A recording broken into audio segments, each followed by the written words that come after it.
आजिर भिडियोरे आमे आपण मानकु जणैबु करज सुझी न पारुथिली कौन करिबो उपाय। बंधुगण आसंतु जानिबा केमिति कौन उपाय कले करजरु मुक्ति पाई परिबे बा ऋण मुक्त होई परिबे।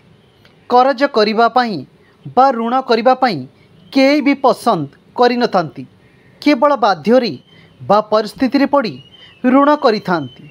जेमिति कि पिलांका पाठपढ़ा पई, घर तैयारी करिबा पई, विवाह करिया पई अनेक लोक करज करिथांती तो केही केही मध्य गाड़ी बा घरर आसबाबपत्र किनिबा पई मध्य करज कणिथांती।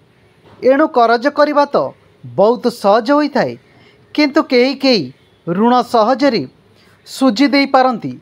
किंतु काहा काहा भाग्यरे एमिति दुर्दशा आसी जाए कि करज सुझिबार कौनसी बाट मिली न थाए, बहुत हताश होई पड़ी थांती। केही केही आत्महत्या करिया पई बाट खोजी थांती। जदि केही एई गोटिए कथा अवलंबन करिवे ताले खूब शीघ्र आपनकु बाट मिली जिवो। एही उपायटिकु मंगलवार दिन करिवे। गोटिए सुखिला नड़िया आणतु एवं गोटिए लाल सूता मध्य आणतु। जदि लाल सूता नहीं तेबे रक्षा सूत्र मध्य एही कार्य लगेई पारिबे एवं किछि सिंदूर घीरे गोले रखंतु। एही लाल रंगर सूताटी जेउ व्यक्ति ऋण करिथिबे सेही व्यक्तिंकर उच्चता पादठारु मुंड पर्यंत जेतिकी उच्चता सेतिकी उच्चतार लाली सूता खंडे काटी दियंतु।